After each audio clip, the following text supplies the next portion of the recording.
de legalidad.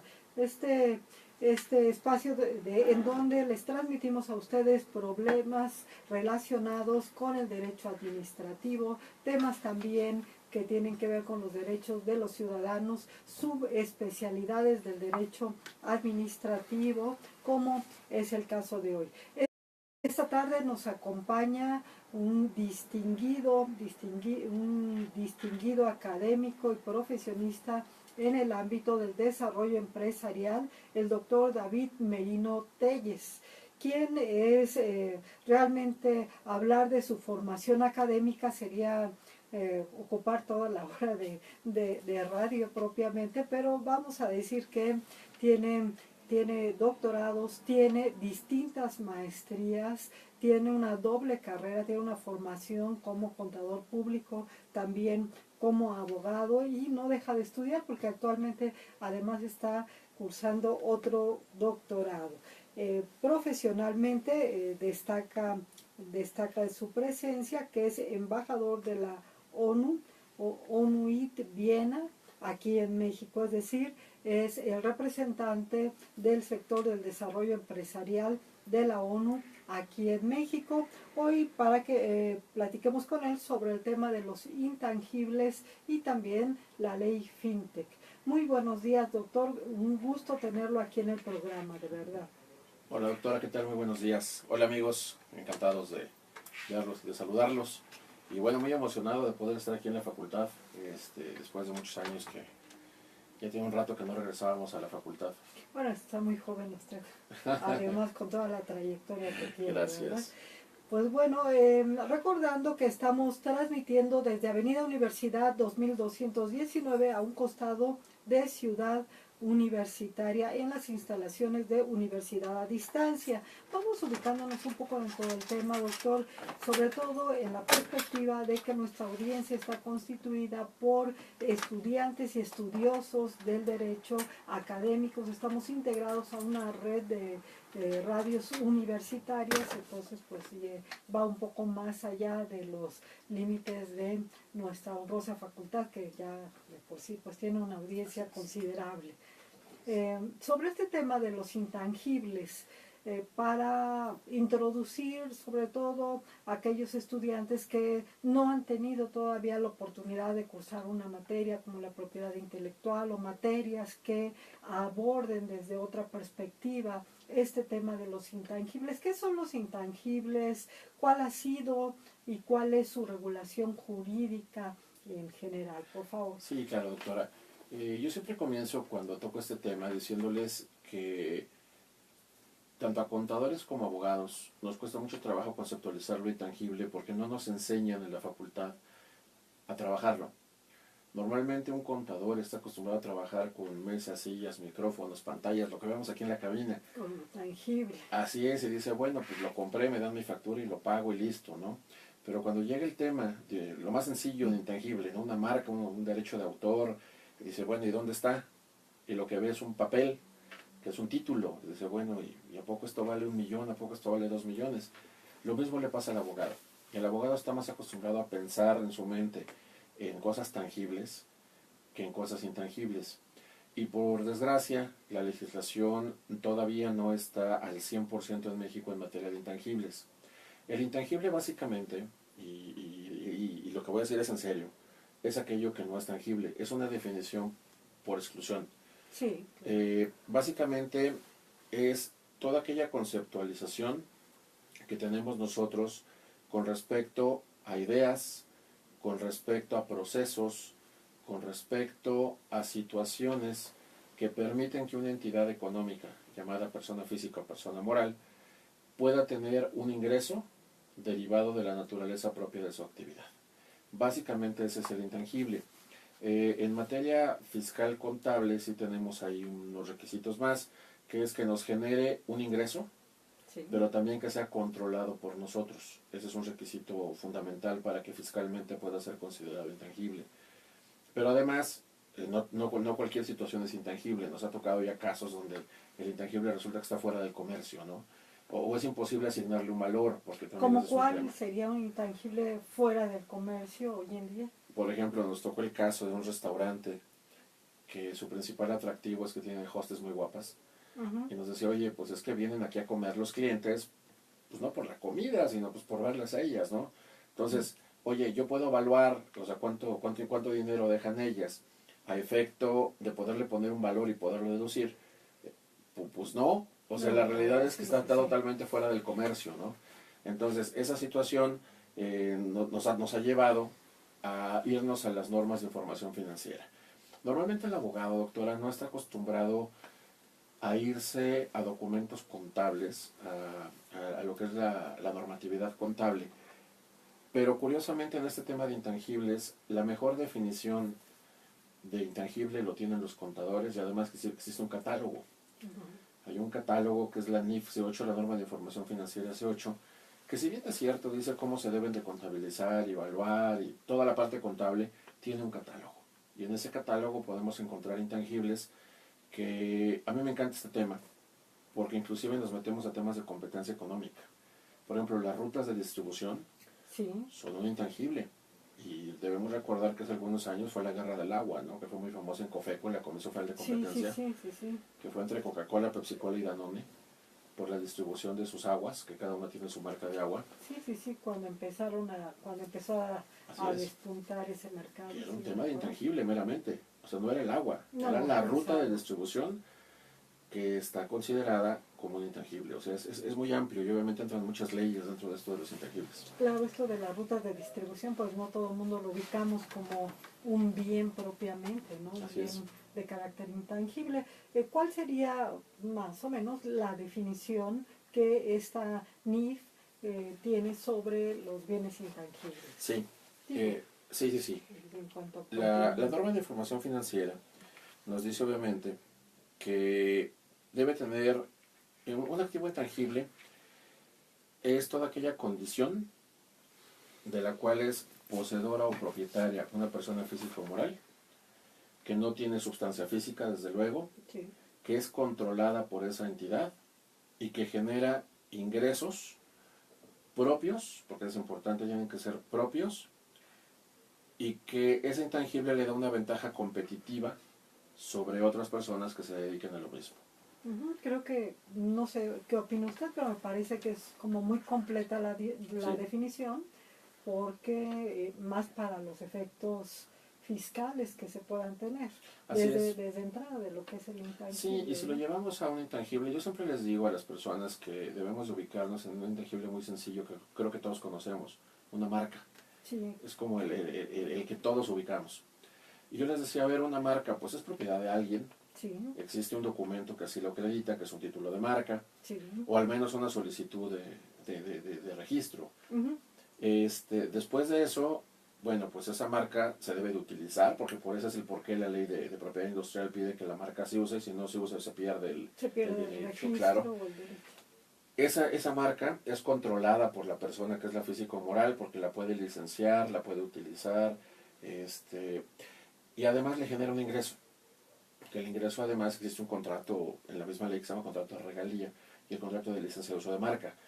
Entonces, en materia jurídica no está tan lejana la realidad jurídica de la definición contable. En realidad Ujú. empatan muy bien. Sí, como bien lo explica usted, pues la contable es un poco más para sus efectos, Así es. más completa que la jurídica en su primer acercamiento, ¿no? Así Por es, exclusión. aunque en el listado de la NIF encontramos unos temas difíciles de evaluar. ¿Cómo cuáles, por El ejemplo? conocimiento. Sí, bueno, sí. Por ejemplo, nos dice el conocimiento es un intangible. Sí, lo es, desde luego. Y yo Pero qué siempre, valor le sí, doy, ¿no? claro, luego me dicen, bueno, es que pues tienes un título. Y le digo, es que esa es escolaridad. La Sí, escolaridad no da conocimiento. Conozco gente que es abogada, nunca estudió ningún posgrado, y sabe muchísimo más que algunos que tienen posgrado, ¿no? O sea, sí. al final es importante el poder ver esos temas.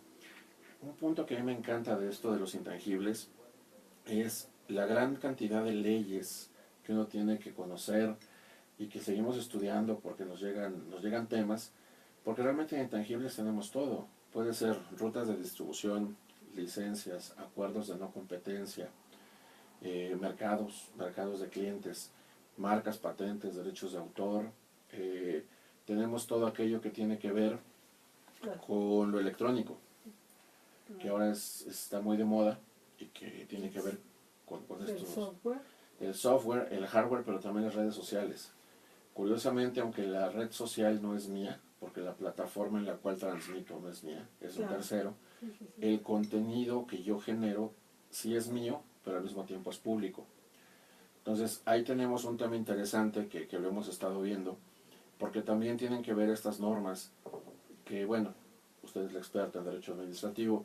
Algunos consideran que las normas en materia de acceso a la información y información pública no es en realidad derecho administrativo.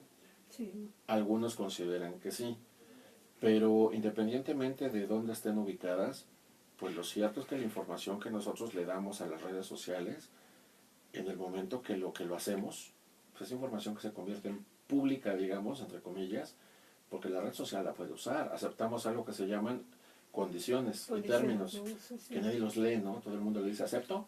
Pero es que de otro modo también muchas veces, aunque los lea uno, a lo mejor hasta por curiosidad profesional, pero también ves que si no le das a aceptar, nada más no Sí, hay el no acceso, funciona. ¿verdad? Así Entonces es. no hay opción. Es correcto. Dentro de este tema, y el otro día me preguntaban, oye, a ver, y enfocándonos a los chicos, ¿no? Los millennial y los centennial, que ahora son los que estudian. Y yo les digo que yo soy la última generación de la generación X. Yo tengo 41 años, nací en el 76. Y según los que saben de esto de la clasificación, Sí, sí, sí. dicen que en el 80 más o menos empezaron los millennials, que ya son digitales, ¿no? Sí, sí, sí. Y los centennials, bueno, esos ya totalmente digitales. Yo me acuerdo que yo todavía iba a recoger el semanario judicial de la Federación en físico y tenía que sacar de mi morral todo para poder echar los tomos. Yo Sí, en trabajaba ocasiones, sí. en una empresa muy grande de televisión allí en la avenida Chapultepec. Yo Ujú. trabajaba en el jurídico, trabajé muchos años ahí. Ahí me formé realmente como abogado en el jurídico de esa empresa. Entonces teníamos que traer muchos tomos del semanario, que además se lea cada mes, ¿no? Era un semanario que se lea cada mes. Sí, sí, sí. No es como ahora que me pasan el despacho, el otro día lo comentaba yo con amigos. Les pides una tesis, se meten en internet y lo ubican. Y el día que no hay internet no tienen ni idea de cómo buscarla, ¿no? Sí, sí, Entonces, cuando me preguntan, oye David, ¿y esto de las redes sociales también tiene que ver con los intangibles? Claro. totalmente. Inclusive hay, y eso se puede ver en el INPI, en los expedientes, hay temas de uso de marca, es decir, el hecho de que alguien registró una marca, pero en realidad esa marca la venía utilizando otra persona y Ujú. tiene que iniciar el proceso precisamente para demostrar el mejor uso a través de una anterioridad de uso de marca, Sí. que se ha demostrado con el Facebook. ¿Por qué? Porque se pide a Facebook, o sea, la misma autoridad le solicita a la empresa que ¿Desde cuándo indique viene ese utilizando? perfil, cuándo se inició y desde cuándo se usa la marca en ese perfil. Y se han ganado juicios, bueno, procesos, que no son juicios, procesos administrativos a través de una prueba que está en una red social. Y eso se hace precisamente con el tema del Facebook, ¿no? Si nos queremos ir un poquito más allá, ya temas más modernos, pues está el fintech, que finalmente tiene sus ayeres, o sea, no es nuevo, porque me preguntan de eso y les digo, no, el fintech tiene 20 años. Pero tiene, lo que sí, pues tiene un boom y se ha ido extendiendo, ¿no? Sí. En todo el mundo y bueno, aquí en México le han dado en estos últimos años un gran empuje, vamos a decir. Sí, de hecho es tan importante el empuje que tiene ahorita que México fue designado como sandbox, como caja de pruebas, precisamente en Latinoamérica. Y es la entidad en Latinoamérica que actualmente está desarrollando startups, que son estas empresas que inician con estas tecnologías, Ajá. y se están buscando, de hecho en la UNAM, es una de las universidades que se están trabajando con ellas, se está buscando hacer ambientes cerrados controlados para que las personas que han desarrollado plataformas financieras tecnológicas Sí. puedan probarlas y se pueda ver qué fallas tiene antes de que salgan a mercado. Claro, porque El pues es derecho, todo un riesgo. sí, desde luego, doctor, el derecho administrativo iba a tener muchísimo que regular. Tenemos una ley marco que es la ley FinTech, pero falta toda la legislación secundaria. Vamos a tener que controlar muchísimas cosas que existían en la realidad, pero que no estaban controladas. Yo les decía a un amigo, oye, yo creo que aquí sí nos falló el derecho. Me decía, ¿por qué? Él es ingeniero. en sistemas, o sea, él está muy metido en temas Sí, sí, fintech, sí. pero En tecnológico. la parte, sí. Así es. En Yo decía, mira, el fin del derecho es que sea un catálogo de hipótesis en donde podamos prever que si algo sucede, bueno, tiene una regulación o alguien lo puede resolver, e inclusive pues puede haber una sanción. En el tema del fintech no existía el catálogo No. y por analogía, pues a lo mejor se puede aplicar en algunas materias del derecho que lo permite algunos temas, pero en materia de sanción yo no puedo sancionar, por ejemplo, ni en materia penal ni en materia administrativa a alguien por analogía. No, no, no, O sea, no, no, no se no. puede. El principio de legalidad es estricto Así es. en el derecho sancionatorio administrativo, ¿no? Y en el penal, pues también, ¿no? Diríamos ni se diga, pero pues yo creo que en las dos áreas están de la misma forma. Aunque no sé qué le parezca a usted, pero lo que viene sucediendo en este ámbito de fintech, yo creo que nos ha sucedido en el mundo jurídico en otros ámbitos, que siempre vamos como que atrás. Lo ideal sería que estuviéramos listos para el momento en que el fenómeno social se empieza a desarrollar, pero siempre vamos atrás y a veces muy atrás, ¿no? Porque como bien nos acaba de mencionar, pues estas tecnologías financieras no son de hoy, sino ya tienen algún tiempo, pero pues como muchas cosas se van postergando, se le da prioridad a otros temas y ya cuando se empieza a desbordar el tema es cuando ay, hay que atenderlo, ¿no? Así Ahora hay que atenderlo y hay una muestra del desconocimiento del legislador y de las mismas autoridades que a pesar de que existe este primer ordenamiento, pues todavía ni siquiera en aplicación, en vigencia diríamos todavía, ni siquiera esa parte. ¿Por qué? Porque pues falta, como bien lo acaba de apuntar, también toda la normatividad secundaria, ¿no? Para hacerla factible, entonces no sé. Sí, y este tema tiene unas vertientes enormes, ¿no? Tiene vertientes en materia de derecho administrativo, derecho penal también, porque ahora lo platicaremos si hay tiempo un poquito más adelante, pero se crearon tipos penales nuevos a raíz de la publicación de la ley FinTech. Tenemos una actividad vulnerable nueva en materia de prevención del lavado de dinero. En la Academia Mexicana de Derecho Fiscal yo coordino la Comisión de Prevención del Lavado de Dinero y yo colaboro con ONUDC, que es Droga y Crimen, Sí.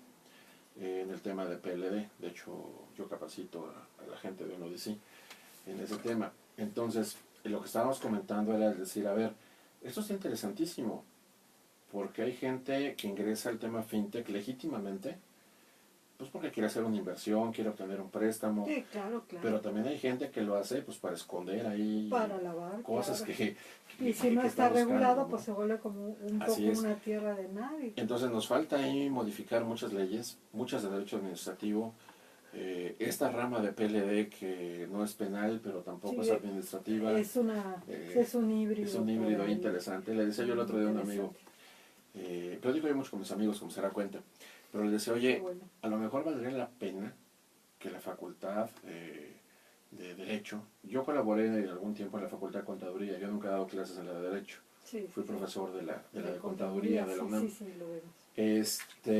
Y les decía, valdría la pena que la facultad pudiera ir al Centro de Ciencias Complejas y decir, oigan, nosotros tenemos varias. ¿Por qué? Porque tenemos ya ramas donde tienes que saber ingeniería, informática, derecho, finanzas y contabilidad para entenderle un tema. Bueno, es todo un tema Así muy, es. muy complejo. Vamos a ir a un corte Claro que para sí. escuchar avisos institucionales y estamos de regreso con el doctor David Merino Telles.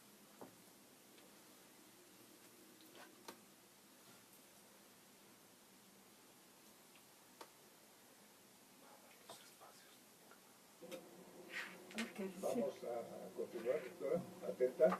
Sí, sí, sí, sí, sí. Seguimos con Grabamos en el 5, fintech. 4, 3, 2. Bueno, estamos de regreso con el doctor David Merino Telles, hoy platicando sobre los temas intangibles y fintech. El doctor David Merino, como lo mencionamos, es especialista en desarrollo empresarial, es el embajador de ONUID, ¿verdad?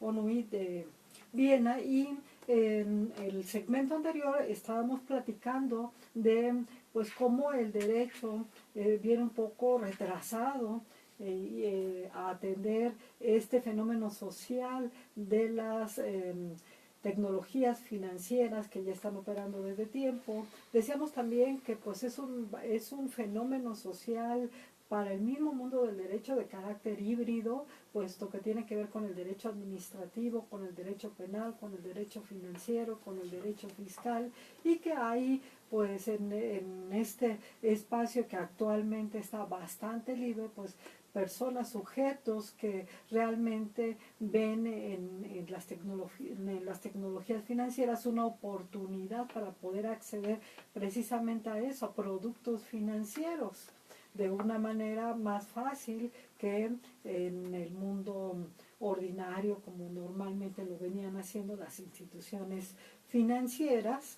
Pero por otro lado, pues también tenemos el tema del lavado de dinero, en donde puede aprovecharse estas tecnologías financieras para el lavado de dinero.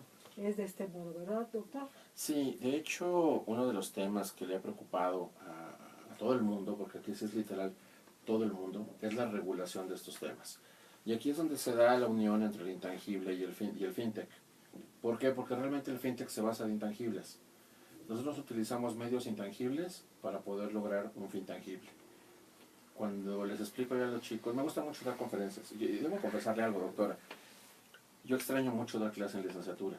O sea, lo hice durante muchos años. Sí. Tiene como 10 años que no doy clase en licenciatura.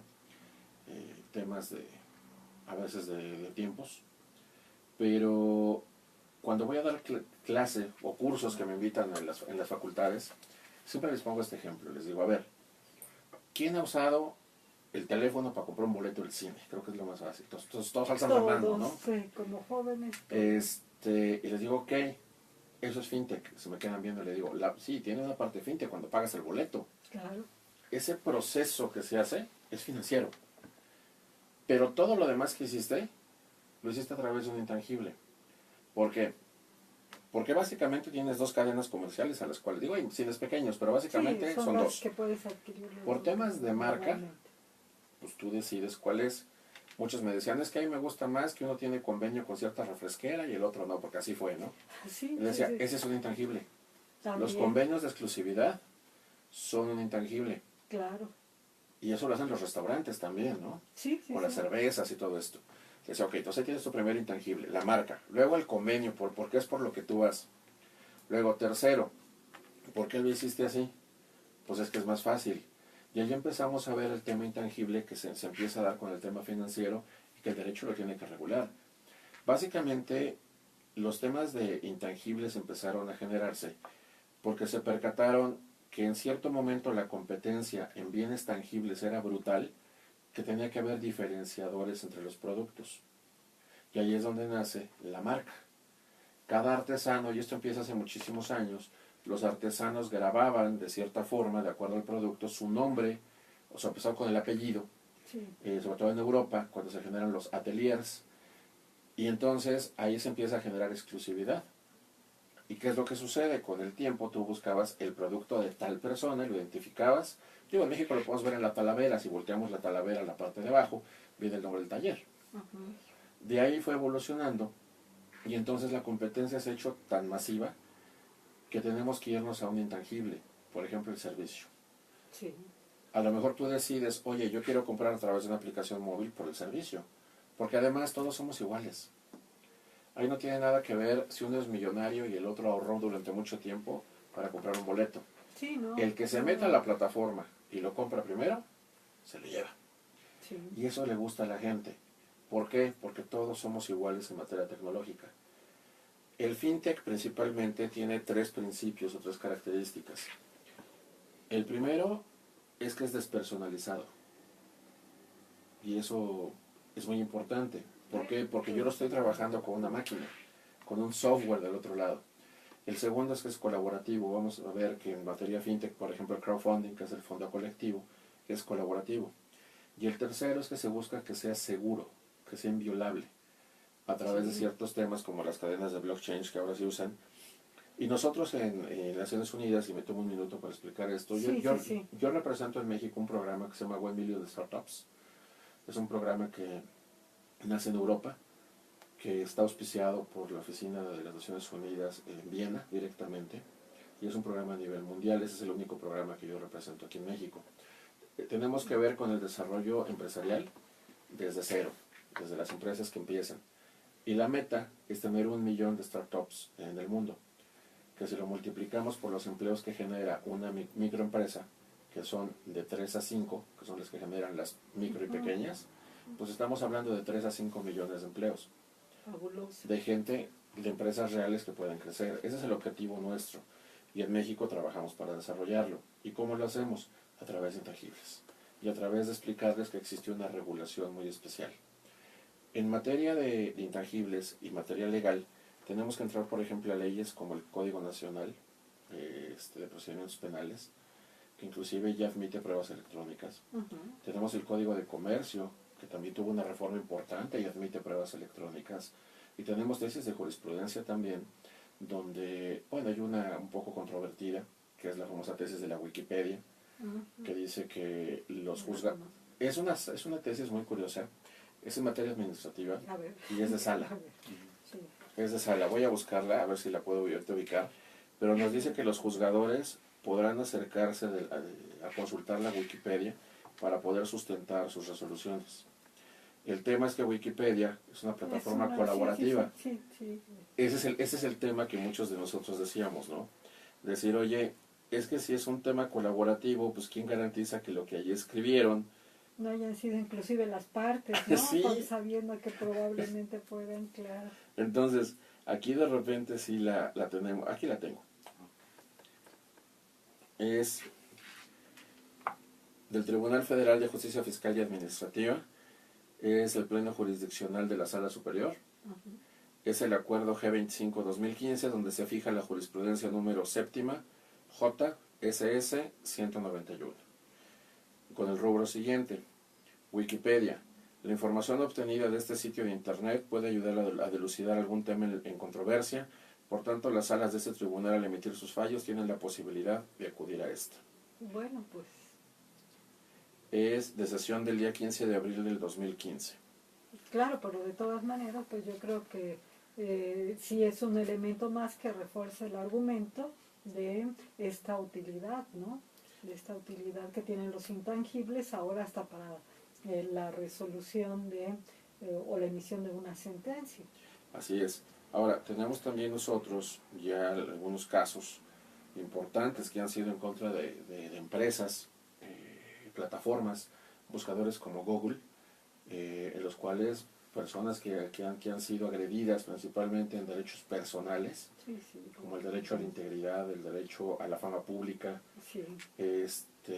han demandado, y los tribunales le han dado la razón al particular, demostrando que las empresas, aunque son de otro país, al estar asentadas en México, tienen que responder a los tribunales mexicanos.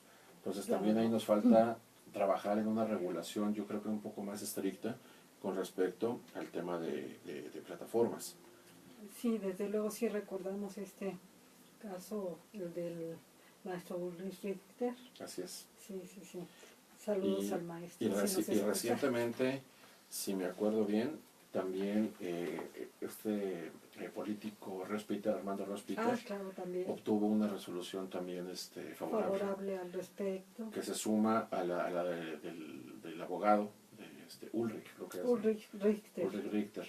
Y es un antecedente importante para poder ir regulando también lo que hacen las plataformas. En materia penal fue muy conocida una tesis también que existe de Facebook, en el cual una chica fue agredida, en materia penal ahí creo si me acuerdo bien sexualmente, inició su proceso, bullying, y a través de redes sociales, ella de su perfil de Facebook se puso a buscar al agresor y lo encontró en Facebook.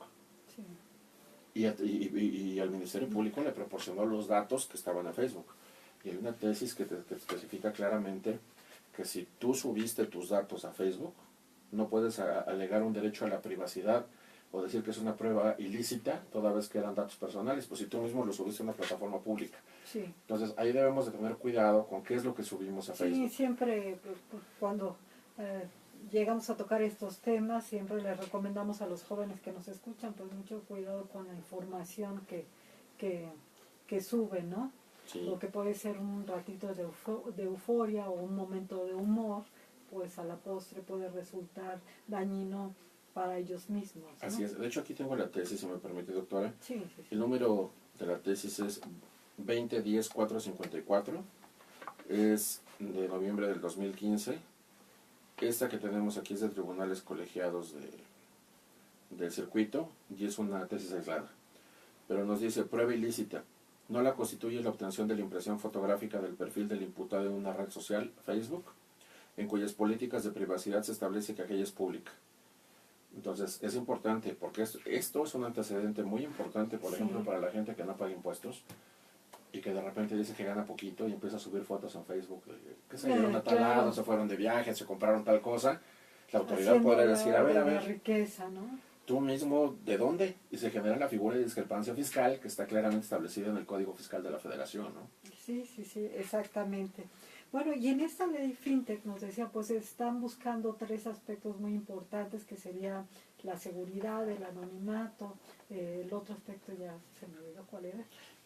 Sí, le comentaba yo que dentro del tema de la ley FinTech se empezó a trabajar hace tiempo. Hay 3 formas de regular lo que es propiamente la tecnología financiera. Uno es totalmente restrictivo, otro es totalmente permisivo y hay un modelo mixto. Por ejemplo, los Estados Unidos, China, Corea, tienen un modelo restrictivo en el cual es muy poco lo que se puede hacer en materia de fintech. Y me van a decir, oye, pero Estados Unidos tiene muchísimo fintech, sí, pero está muy regulado, ese es el tema. O sea, te piden una serie de pasos que si no los cumples, no puedes legalmente realizar la actividad, legalmente.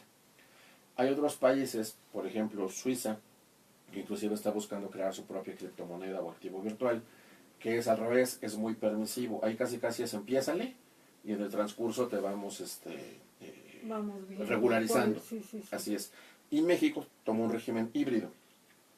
Y en algunos temas de la ley FinTech es muy permisivo y en algunos es muy restrictivo. Por ejemplo, en temas de crowdfunding o fondo colectivo es muy permisivo. ¿Qué son estos fondos colectivos para nuestra audiencia Sí, que claro. no tenga contacto con el tema? El crowdfunding es un modelo de financiamiento que nace derivado, muchos dicen que de una crisis que se dio bancaria y otros dicen que del abuso bancario.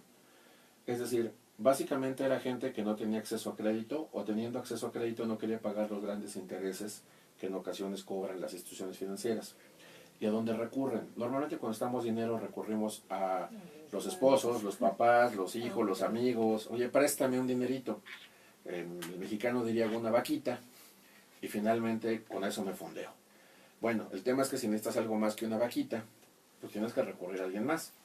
A través de plataformas digitales, en sitios de internet, ¿qué fue? Se les ocurrió la idea de decir, oigan, yo tengo una plataforma, suban su proyecto, pongan qué ofrecen, qué quieren, y vamos a ver si a la gente le interesa. Actualmente hay 4 tipos de crowdfunding. Está el crowdfunding de donación, donde tú subes tu necesidad y la gente te regala cosas. Tenemos el crowdfunding de acciones, en donde tú das dinero a cambio de acciones del proyecto.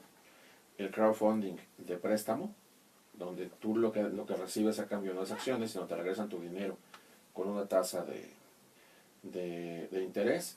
Y el crowdfunding de intercambio, donde lo que te dan es un bien por otro, diríamos nosotros, es una permuta. En realidad, ese es un tema de fondeo colectivo. Pues bien, para los compañeros que están un poquito desligados del tema, porque son temas muy, muy novedosos para muchos de nosotros. Vamos a un corte institucional y estamos de regreso con el doctor David Merino Telles, platicando de intangibles y fintech.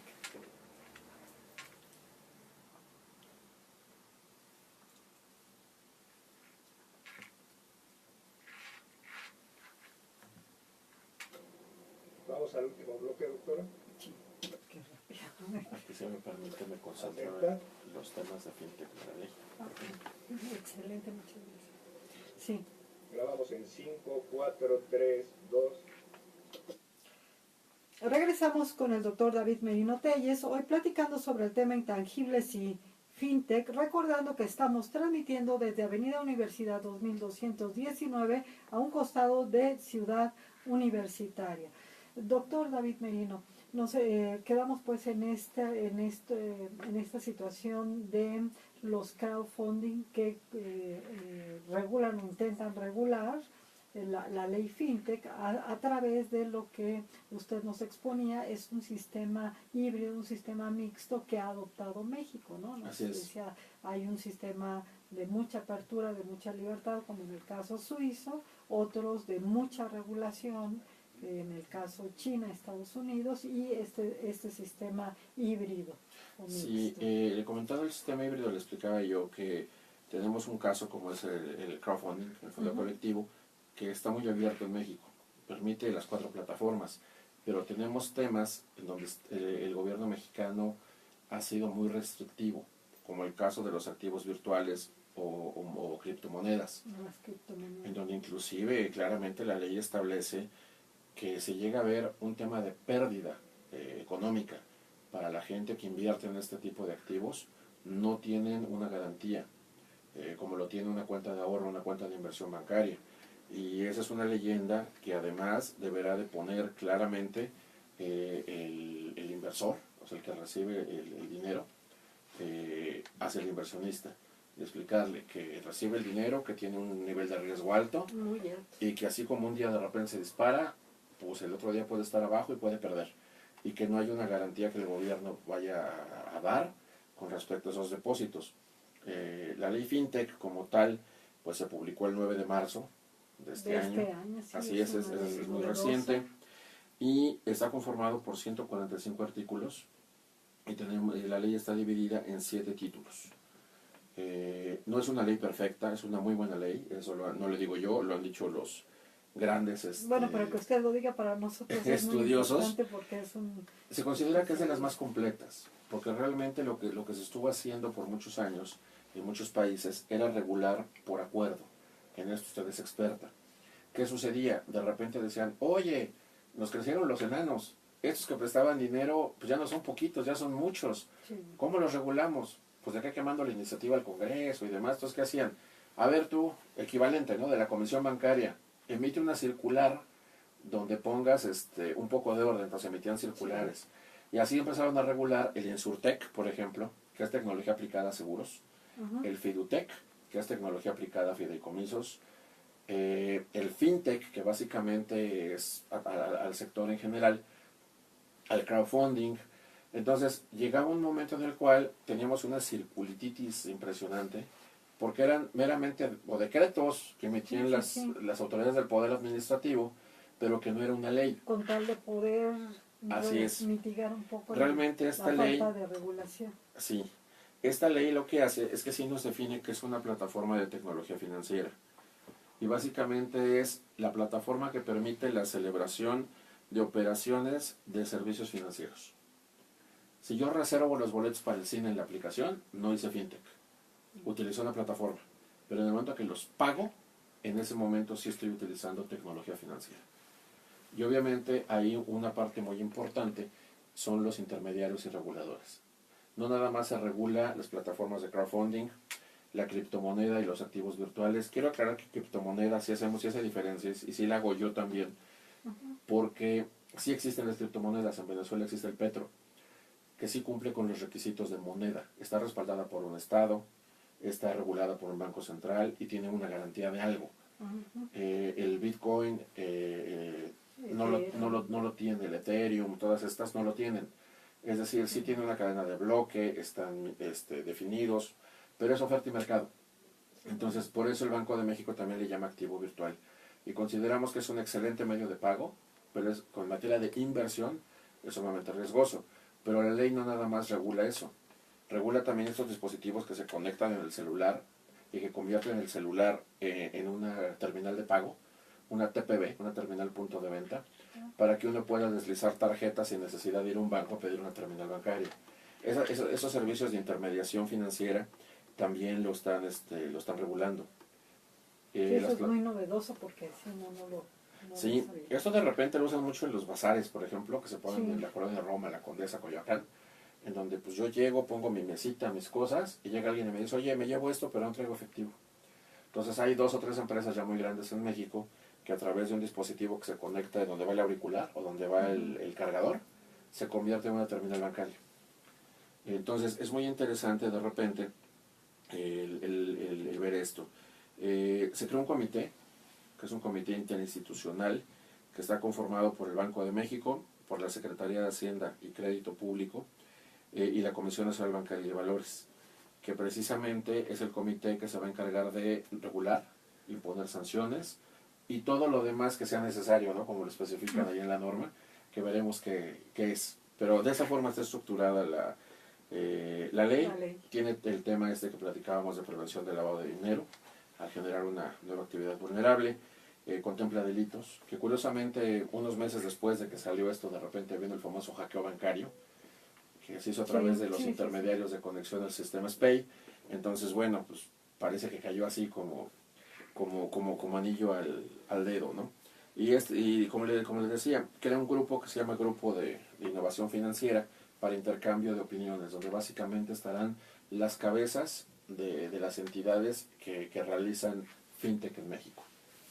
Bien, y dentro de este marco regulatorio, pues decíamos, hace falta un conjunto de ordenamientos secundarios, ¿no? Sí. ¿Qué tipo de ordenamientos secundarios sería necesario? Nos falta, por ejemplo, la legislación secundaria específica en materia de crowdfunding. Por ejemplo, porque son contratos donde algunos son mutuo, algunos son donación, algunos son permuta, pero todo esto se guarda en una bolsa particular y si se logra la meta que buscaba el inversor, entonces se entrega el dinero, si no se tiene que regresar a los inversionistas. Pero eso también tiene que estar regulado por temas de derecho. Nos falta la legislación en materia de criptomonedas y activos virtuales, que ese es un tema muy importante. Sí. Sobre todo protección al inversionista, ese es un tema importante. Y no me refiero a protección a que le reguen su dinero, cada quien lo invierte donde quiere con el riesgo, pero tienen que estar perfectamente conscientes del riesgo que trae el hacer una inversión de ese tipo. Y sobre todo, hay que tener muy en cuenta algo. Este tipo de criptomonedas se prestan para hacer esquemas Ponzi. El esquema Ponzi es un esquema fraudulento, que fue el que hizo Bernard Madoff, es el más famoso. Después de Ponzi, que por eso se llama Ponzi, en el cual yo le digo a alguien que me dé su dinero y le prometo retornos de inversión muy altos. Y sí se los doy primeramente, pero lo que yo empiezo a hacer es una pirámide en la cual yo empiezo a tomar capital de mucha gente y empiezo a pagar intereses que en realidad no son intereses, es con el capital.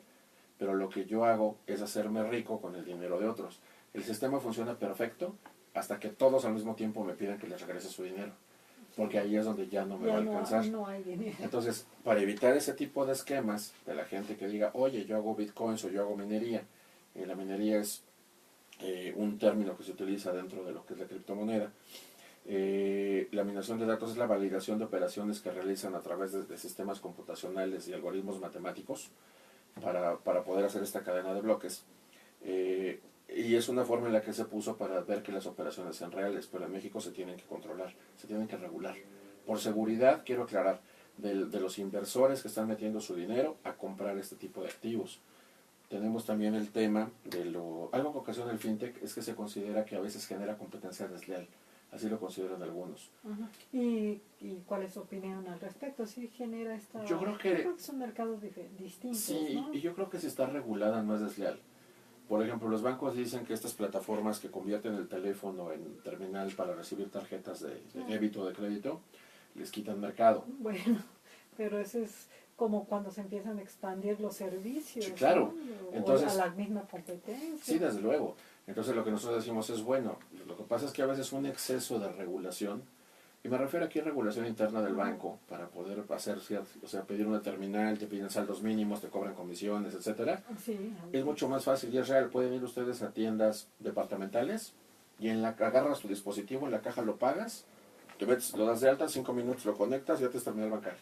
Sí, Si el banco entra a esos temas de competencia operativa, bueno, no es desleal. Pero muchos consideran que la tecnología genera competencia desleal. Por ejemplo, los taxistas están en contra de las plataformas de servicios de transporte. sí, sí, sí. Los hoteleros en contra de las plataformas de renta de propiedades, ¿no? Sí, sí, sí. Entonces, este tipo de situaciones también son interesantes porque ha generado a nivel mundial varios conflictos en materia de competencia económica, Sí, que es otra rama ahí que también incide un poco con esto de la tecnología. y que ahorita está creciendo mucho esa rama precisamente a raíz de este tipo de fenómenos, ¿no? Así es. Sí, sí, esto es... Sí, este tema bueno, a mí me apasiona, pero es muy grande realmente. Y a futuro vamos a tener que hacer abogados especialistas en tecnologías. Ese es un tema importante. ¿Y cómo sería el perfil de este abogado especialista en tecnologías? Porque no considero que pues con la formación tradicional se tuvieran todos los elementos. Claro, es como siempre el cimiento, la primera parte, pero pensaríamos más bien como en una especialidad, ¿no? Sí, yo tengo por ahí una idea muy mía, en el cual yo les digo que finalmente el abogado, para poder desarrollarse en esta materia, tiene que conocer muy bien el derecho civil. O sea, como, digo, Claro. siempre se lo repetimos a los chicos, ¿no? El derecho civil es la columna de lo que estudiamos. Tiene que ser administrativista totalmente, porque realmente todo esto que estamos viendo es derecho administrativo, es un tema de regulación muy compleja. Las universidades actualmente están un poquito desactualizadas y también tiene que ver por el tiempo que tardan en actualizar formalmente los planes de estudio. Ahorita algunas ya están innovando en estos temas de derecho de tecnologías de información, pero tecnologías de la información no es lo mismo que fintech. No. Es distinto, está enfocado a un mercado diferente. Tecnológico los dos, pero distinto. Yo creo que para cuando tengan ya especialidades y demás en materia fintech, ya va a estar la legislación secundaria. Y entonces yo sostengo que el abogado debe saber bien civil, ser un buen administrativista, pero sobre todo entender muy bien de conceptos tecnológicos. Yo lo confieso, yo a mis más de 40 años tuve que ponerme con un amigo, es jefe de titulación, yo soy egresado de La Salle, de hecho soy el presidente de los egresados de la universidad, y le pedí el favor a un amigo, que es el jefe de titulación de la Facultad de Ingeniería, él es ingeniero cibernético, que me diera clases. Le dije, a ver, explícame, ¿qué es un blockchain? O sea, ¿qué es una minería? Claro, para ¿Qué poder, es? O sea, sí, para sí, poder sí, el entender de qué derecho, estoy ¿verdad?, a hablando, ¿no? fenómenos sociales, Así es. hay que ver en qué consiste el fenómeno, ¿no? ¿Cuáles Así son es. sus... Entonces yo creo que estos chicos tienen que entender muy bien los conceptos de ingeniería para poder entender qué están regulando o de qué estamos haciendo el contrato, porque de otra forma, yo creo que es un tema con la generación actual. A veces hacen las cosas, pero no entienden el fondo de lo que están haciendo. Ahí es donde las universidades tendrán que trabajar para hacer estos temas de ciencias complejas una sola especialidad y sacar abogados muy sólidos en esta materia. Van a ser muy buscados y estoy seguro que van a ganar bastante bien. Sí, yo creo que es un ámbito profesional en donde pues se está abriendo un gran mercado. A mí me parece sumamente atractivo, quizá por la vocación administrativista, fiscalista, pero creo que tiene muchas posibilidades de desarrollo profesional en México y me imagino que en gran parte del mundo, ¿no? Sí, y se liga con otras ramas del mismo derecho administrativo, por ejemplo, derecho de las telecomunicaciones, Claro. que básicamente tenemos 3 concesionarios solamente en el país, digo, en telefonía móvil, pero tenemos una figura que se llama OMV, el operador móvil virtual. El operador móvil virtual es el que vende sus propios chips, pero transmite a través de la interconexión de otra empresa, pero ofrece servicios adicionales. Entonces él te puede decir, oye, yo te doy un chip de mi empresa, pero al tener con mi empresa el número puedes solicitar desde una aplicación un crédito al banco, sin necesidad de ir al banco. Entonces la verdad es que ahí se ligan los dos temas, el financiero tecnológico, Claro. con el ahora sí de tecnologías de la información. Y entonces se vuelve muy robusto el tema. Sí, esto pues sí da para mucho, ¿no? Me quedé pensando un poco en el tema también en el ámbito de las criptomonedas, pues la parte del anonimato, cuáles son sus ventajas, pero también cuáles son sus desventajas, ¿verdad? Sí, y también recordemos que existe la Deep Web, que es la Internet profunda, que es la que normalmente nunca entramos el 90%, 80% de la gente, y donde se puede comerciar lo que sea, a los precios que sea, y se mueve mucho este tipo de criptomonedas. Por eso en materia de prevención del lavado de dinero, se ha trabajado mucho en el mundo a través de Gafi, del Grupo de Acción Financiera Internacional, en el tema de que si bien el Bitcoin es rastreable hasta cierto punto, donde realmente tengo que ubicar la operación es en el momento que el Bitcoin se bancariza, se tiene que monetizar a la moneda de algún país para poder usarse, a menos que tú empieces a comprar todo donde acepten Bitcoins. Pero en algún momento alguna persona lo tendrá que convertir a pesos, a dólares, a euros, a yenes, a libras, a lo que sea, y en ese momento es donde las instituciones financieras deben de estar muy atentas para poder ver el origen del recurso, y en ese momento informar a la autoridad respectiva para que ellos realicen la actividad, bueno, la investigación. Digo, el ejercicio de facultades correspondientes. Así es, ¿no? conforme a los tres criterios que existen, que son cuentas recalcitrantes, bueno, que es un tipo de cuenta específico, que es donde reciben, las cuentas pagadoras que reciben de repente mucho dinero, tienen todo el tiempo saldos bajitos, luego reciben mucho dinero y a las 24 horas, pum, pulverizan recursos. Y tenemos las tres operaciones de siempre, operaciones sospechosas, operaciones relevantes y operaciones preocupantes, ¿no? Que son las que están en el marco del PLD, y por eso los bancos y las instituciones financieras tienen que manejar muy bien el Know Your Customer, el conoce a tu cliente, para poder tener la información de primera mano. Sí, y esto pues con todo lo que, con toda la problemática que implica, ¿no? Porque pues también hay zonas muy focalizadas en donde pues de alguna manera se ve como normal, entre comillas diríamos, pues la obtención de ingresos a través de actividades ilícitas, ¿no? Sí, Y ese es un problema porque se me ocurre pensar en ciertas áreas, en ciertas zonas de nuestro país en donde saben que se captan recursos provenientes de narcotráfico, por ejemplo, y que pues el mismo sector empresarial lo tolera, vamos a decir, porque vive de ello, ¿no? Y si no lo hiciera de ese modo, pues simplemente no tendría operatividad. sí, sí, hay zonas muy focalizadas en la República Mexicana y en el Y en el mundo. mundo, Así claro, es. en el mundo Y este también. tema de activos pues también se ha convertido a nivel internacional en algo muy preocupante. Dentro de BEPS, de lo que es el programa de Base Erosion and Profit Shaving, tenemos la base 1, que es comercio electrónico. Y desde Sí. hace algunos años ya las grandes mentes financieras y fiscales del mundo pues están elaborando planes para poder fiscalizar las operaciones a través de comercio electrónico, y muchas se hacen con bitcoins, muchas se hacen en la deep web, muchas tienen que ver también con temas de situaciones no legales, de activos que no provienen de una fuente ilícita, y otras tantas pues es a través de esas plataformas que estamos comentando, que son legales pero que no estaban perfectamente reguladas. Simplemente yo les digo, metemos a una plataforma, no sé, la que quieran, Amazon, compramos un libro y pago yo con una tarjeta de crédito de un banco mexicano, le pago a Amazon que está domiciliado en Irlanda, el libro sale de Tailandia y resulta que la operación se procesó en China, ¿no? Sí. Pues tenemos Sí, ahí sí, un mundo de cosas que poder ver y un sinfín de cosas que pueden salir mal. Entonces, ¿a quién le reclamo? Y también el consumidor, ahí entra otra rama, el derecho al consumidor, pues también tiene que empezar a proteger al consumidor nacional. ¿Por qué? Pues porque la fuente de riqueza se está dando aquí y el consumidor está aquí. Entonces, ese es un tema también interesante que con el tiempo se tendrá es que un dar. tema interesante, pero yo tengo la impresión de que en este ámbito precisamente eh, los, eh, los empresarios que se manejan o que su vía ordinaria es la vía digital, tratan de tener mucho cuidado para protegerse, para proteger su prestigio, ¿no? ¿Por qué? Porque si no, pues no van a ser recomendados, o por el contrario, van a ser desprestigiados a través de malas opiniones, ¿no? Sí, casi todos tienen ya un mecanismo de queja, Sí. pero es una queja interna. Ese es un tema importante, o sea, es un tema de protección empresarial Exacto. de la empresa hacia el Sí, es la consumidor. empresa, sí, Así sí, es, sí.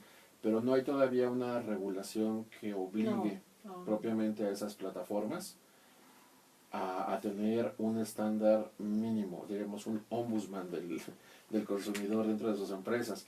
En algunos países europeos ya se tiene. De hecho, hace un mes y medio, en marzo, si la memoria no me falla, abril a más tardar, la Unión Europea publicó ya un manual inicial, un documento inicial en materia de regulación de comercio electrónico en toda la Unión Europea. Se está analizando ahorita, pero la verdad es que es incipiente, y yo espero que pronto México también tenga una regulación mucho más ruda en eso, porque sí nos hace de repente falta. y la parte de facultades de tanto de investigación como sancionatorias de las autoridades administrativas se encuentra limitada porque no tiene un marco legal sobre el cual poder actuar. Pues bueno, hay mucho trabajo por desarrollar. Ya en estos últimos minutos, doctor David Merino Telles, ¿algún mensaje en particular pues para nuestra audiencia de jóvenes? Claro, no, primero agradecer nuevamente a la facultad, de usted doctora, por la invitación, por aguantarnos estos minutos No, aquí platicando. encantados aquí nos... Y sobre todo yo me enfocaría a dos temas diferentes que usted mencionó al principio. Uno, los jóvenes que están estudiando en la universidad, en la facultad. Y dos, pues todos aquellos ya egresados, académicos, estudiosos de estos temas. A los chicos yo les diría que no se conformen, que entiendan que lo que se encuentra ahora en internet, en las redes sociales y con temas tecnológicos, a veces lo que está escrito no es verdad. Y tenemos el tema de la Wikipedia, ¿no? Como un ejemplo. Las fake news, ¿no? Sí, claro. Otro tema. Entonces, que vayan más allá y que busquen la fuente original. No importa que sea video digital, o sea, pero que encuentren la fuente real, la fuente verdadera del conocimiento y de lo que nos están diciendo. Eso les va a ayudar también con una labor investigativa. Yo me titulé por tesis, inclusive todos los grados que yo tengo ha sido por tesis. Muy bien. Y actualmente yo doy clase en doctorado y la materia que yo imparto es formación de protocolo de investigación. Muy bien. Entonces, yo siempre les digo que los chicos ahora que tienen facilidad de poderlo hacer por otros medios, la titulación, no llegan con ese rigor de querer investigar, de poder buscar una fuente. Y eso en la vida profesional es bien importante, es de lo más importante. Entonces, yo les diría que se enfoquen en eso. Sin perder la parte tecnológica, que no se pierda esa parte esencial del derecho, que es ir a la fuente misma. Y a nuestros compañeros y colegas académicos, pues dos cosas. Uno, la responsabilidad que tenemos nosotros de actualizarnos tecnológicamente, Sí. para poder estar a la par de lo que requiere los chicos, pero también para poder dar ese servicio que las universidades finalmente tienen como finalidad, que es el educar con la mayor calidad y con lo último en tecnología que hay, ¿no? Y dos, pues que también investiguemos estos temas. Digo, yo sé que no son temas tan tradicionales como otras ramas y otras materias, pero finalmente son temas en los cuales no hay mucho en México, y en la medida que seamos más y que entendamos algo, yo siempre he dicho, y siempre lo digo en los foros, yo no tengo la razón en lo que digo, yo digo lo que yo creo que debo decir. Y es muy válido criticar, en la diversidad se generan las ideas, pero nunca debemos nunca debemos olvidar que lo correcto es criticar la idea, nunca criticar a la persona. Claro. Y en esa medida se genera el respeto, pero se genera conocimiento. Entonces, invitarlos a que finalmente participen. Supongo que a través de las redes sociales de ustedes pueden mandar comentarios y entonces empezar a generar estas ideas y estos debates. Pues muchísimas gracias, doctor David Merino Telles. Es un gusto, gracias. un placer de verdad haberlo tenido aquí en el programa y escuchar sobre sus conocimientos. No nos resta más que despedirnos, darle las gracias. Hoy es el último programa de esta tercera temporada de Rutas y Retos de Legalidad. Agradecemos a la querida audiencia que nos ha seguido desde enero en esta tercera temporada, desde enero hasta en junio. Esperemos estar reanudando actividades la primera semana de agosto. Agradecemos al maestro César Alanís en los controles todo este tiempo, a Juan Antonio Negrete Zaragoza que nos estuvo apoyando, a la maestra Ana María Ramírez también encargada de la cápsula informativa, pero sobre todo a nuestro director que ha abierto estos espacios tan importantes para que haya el tratamiento de temas como el que tuvimos el día de hoy. Muy buenas tardes a todos y muchas gracias por todo nuevamente.